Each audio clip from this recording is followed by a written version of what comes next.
Baik, tadi kita bersama dengan Wakil Komuniti Perniagaan untuk bercakap mewakili sektor ekonomi susulan berita pembukaan sempadan negara. Dan kini saya ingin bersama dengan Wakil Astro Auni di Kelantan, Muhammad Muhammad pula yang juga ingin berkongsikan reaksi tentang pembukaan sempadan kerana seperti mana yang kita tahu, tiga negeri yang berjiran dengan Thailand seperti Kelantan, Kedah dan Perlis, pastinya mereka menyifatkan pembukaan sempadan pada 1 April ini akan membawa banyak kesan positif, terutama dari segi ekonomi dan hubungan masyarakat kedua-dua negara.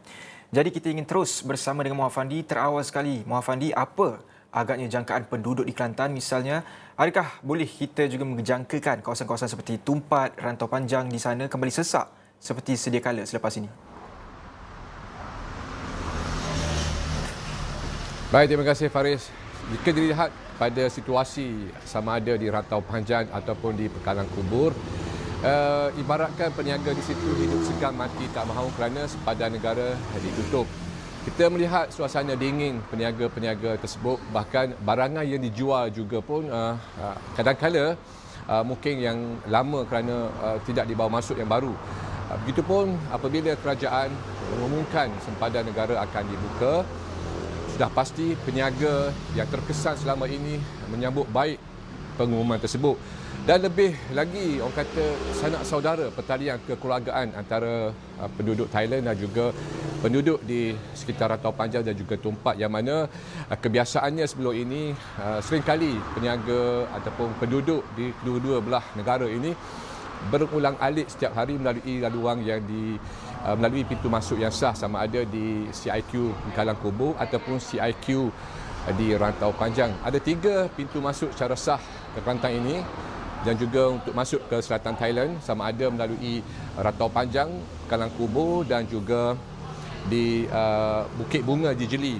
Begitupun seperti yang dijangkakan oleh kerajaan negeri dan juga pihak polis bahawa dijangkakan sempadan negara terutamanya di CIQ Rantau Panjang dan juga di Pekalang Kubur akan mengalami kesesakan pada 1 April nanti apabila sempadan dibuka. Ini kerana saya kira sudah pasti sanak saudara yang telah lama terputus hubungan ini pulang ke kampung halaman masing-masing, dan seperti juga masyarakat Thailand yang terputus hubungan dengan sanak saudara di sini ingin datang ke Malaysia bagi menjalinkan kembali silaturahim yang tergendala sekian lama. Jadi ini pun diakui oleh Timbalan Ketua Polis Kelantan, Datuk Muhammad Zaki Harun. Jadi kita dengarkan bagaimana pengawasan dan juga pemantauan yang akan dilaksanakan oleh pihak polis pada 1 April depan.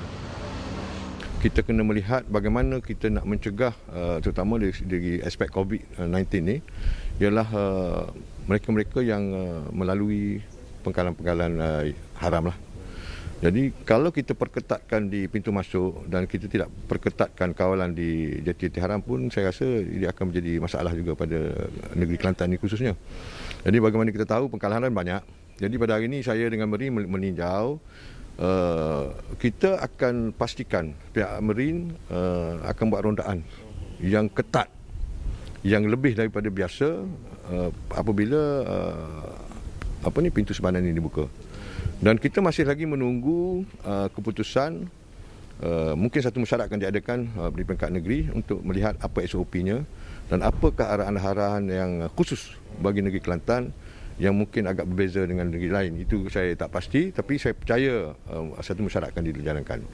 Dan bagi pihak polis, pihak kita bersiap siaga dan telah membuat fokus lah mengenai apa yang akan berlaku, dan kita akan berbincang di peringkat PDRM di Kelantan ini untuk.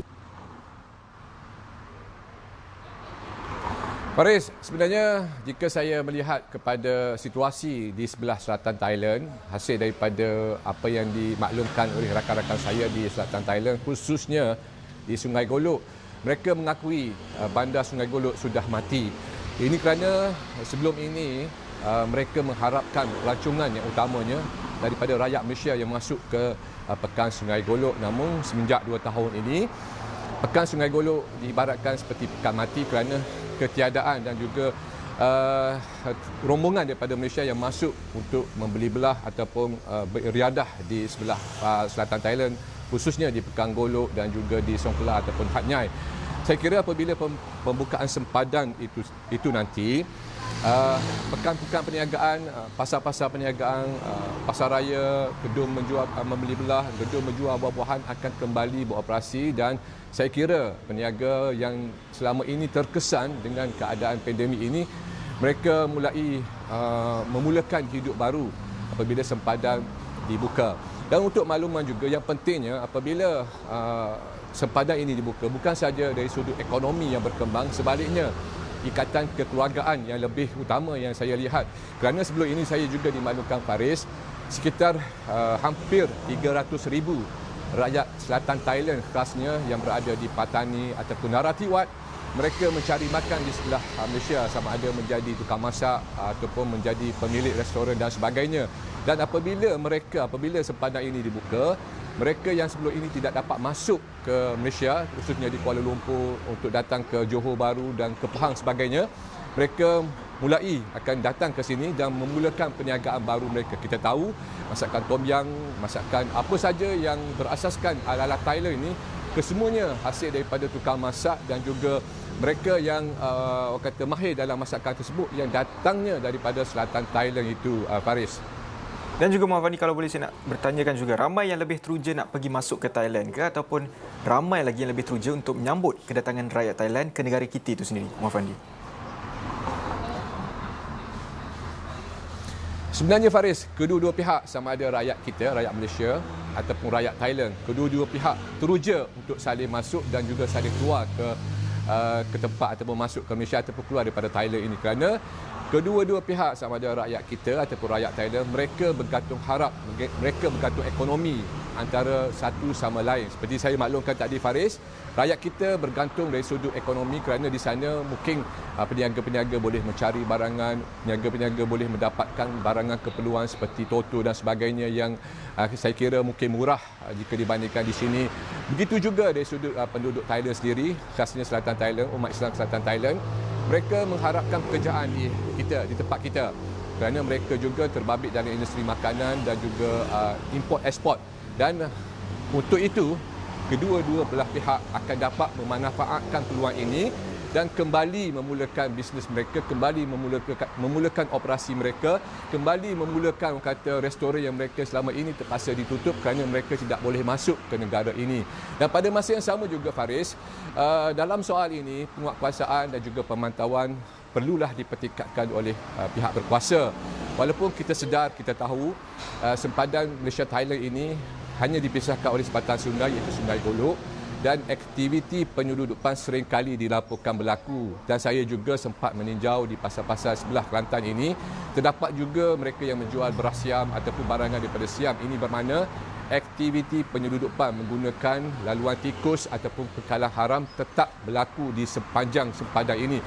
Ingin tahu, semua tahu Faris, bahawasanya sempadan Malaysia Thailand ini bermula daripada Jeli sehinggalah Ketumpak adalah sejauh 140 km dan seperti yang dilaporkan oleh pihak polis, terdapat lebih 90 pekalang haram di mana 30 darinya adalah pekalang haram yang aktif yang seringkali terbabit dengan aktiviti penyeludupan, Faris. Muhammad Fandi, kalau kita lihat juga dengan paparan skrin visual yang dikongsikan di kaca televisyen ini sendiri, cuaca dekat sana mendung. Jadi mungkin kalau ada kesempatan ini juga saya nak bertanyakan juga tentang situasi pasca banjir di Kelantan itu sendiri. Bagaimana agaknya keadaan mangsa banjir di sana sekarang, Muhammad Fandi?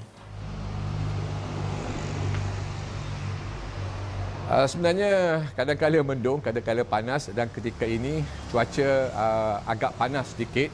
Dan terbaru yang saya dapat maklum daripada pihak berkuasa, termasuklah info bencana banjir Jabatan Kebajikan Masyarakat secara rasminya memaklumkan kesemua pusat pemindahan sementara telah pun ditutup di Kelantan ini. Semalam masih berbaki sekitar 470 orang mangsa banjir yang membabitkan 130 keluarga yang ditempatkan di satu pusat pemindahan sementara di SK Tok Dih Rantau Panjang. Namun petang ini portal tersebut tidak lagi melaporkan. Ini bermakna kesemua pusat pemindahan sementara telah pun ditutup. Dan banjir buruk yang melanda baru-baru ini telah meninggalkan kesan yang cukup buruk, cukup trauma kepada penduduk di Rantau Panjang khasnya. Selain 5 buah rumah yang hanyut ataupun rosak kerana arus deras daripada Sungai Golok itu, Balai Polis yang didiami oleh polis ataupun yang dilaksanakan sebagai pos kawalan juga turut terlibat dengan banjir. Jadi kita dengarkan apa yang diakui oleh Timbalan Ketua Polis Kelantan, Datuk Muhammad Zaki Harun. Balai yang betul-betul terjejas ada 5 buah balai. Iaitu Balai Jiran Perdah, Balai Rantau Panjang yang paling teruk, Balai Bakong, Balai Kuala Jambu dan Simpangan. Tapi hari ini semua dah clear. Cuma sekarang ni kita dalam proses untuk menilai apa kerosakan, apa yang perlu dibaik pulih. Dan pihak KDN dalam lawatan baru-baru ni Yang Berhormat Timbalan Menteri Dalam Negeri sendiri pun telah melihat sendiri semasa lawatan di Sekolah Geting itu hari. Dan sekolah di Gelamas dan dia telah memberi arahan supaya kita membuat penilaian dan Faris, untuk makluman, sejak beberapa hari lalu penduduk Rantau Panjang telah mulai kembali ke kediaman masing-masing dan mulai melihat kerosakan yang mereka alami kerana sebahagian besar penduduk di Rantau Panjang hampir keseluruhannya rumah mereka ditergalami air dan peralatan yang mereka jangkakan air tidak pernah naik ke dalam pekarangan rumah ataupun ke dalam rumah. Kali ini banyak perabot, banyak perkakas rumah, banyak peralatan elektronik yang mereka dakwa rosak. Dan pada ketika ini pihak berkuasa termasuk pejabat pihak berkuasa tempatan juga turut melakukan bancian dan penilaian bukan sahaja kepada harta benda, kerosakan rumah, sebaliknya kepada tanaman dan juga ternakan. Dan pihak Polis Kelantan juga setakat hari ini telah menerima lebih daripada 1,300 laporan polis yang dibuat oleh mangsa banjir yang berkaitan soal kemusnahan tanaman, kerosakan peralatan, kerosakan rumah dan juga kehilangan ternakan. Dan banjir buruk yang melanda Pekan Rantau Panjang baru-baru ini juga telah menyebabkan 5 keluarga ataupun 5 buah rumah dihanyutkan arus derah dan keluarga tersebut masih lagi menumpang sama ada di rumah sanak saudara ataupun di rumah sewa, yang mana sewaan rumah yang didami oleh mangsa banjir berkenaan telah akan dibayar oleh pihak kerajaan ataupun akan dibayar oleh Ahli Parlimen Rantau Panjang Datuk Siti Zailah Muhammad Yusof. Sudah pasti banjir yang seringkali kita dengar Rantau Panjang seringkali dilanda banjir akibat peningkatan paras air Sungai Golok, namun kali ini banjir luar biasa ini telah meninggalkan satu kesan yang amat mendalam dan juga trauma di kalangan penduduk. Dan saya fikir Faris, selepas ini penduduk Rantau Panjang akan lebih berhati-hati dan tidak mengagak ataupun tidak mengandaikan bahawa peningkatan paras air Sungai Golok ini seperti yang biasa mereka alami, seperti biasa tahun-tahun sebelumnya. Dan kesan ini mungkin memberi satu ingatan kepada mereka bahawa air ini bukanlah suatu perkara yang boleh kita mainkan kerana peningkatan yang begitu mendadak itu menyebabkan sebahagian besar penduduk Rantau Panjang gagal diselamatkan dan mereka terperangkap sama ada terpaksa berlindung di atas bukit, berlindung di ladang ataupun kebun kelapa sawit ataupun kebun getah, ataupun terpaksa bermalam di jalan-jalan raya di sekitar kampung mereka itu, Faris.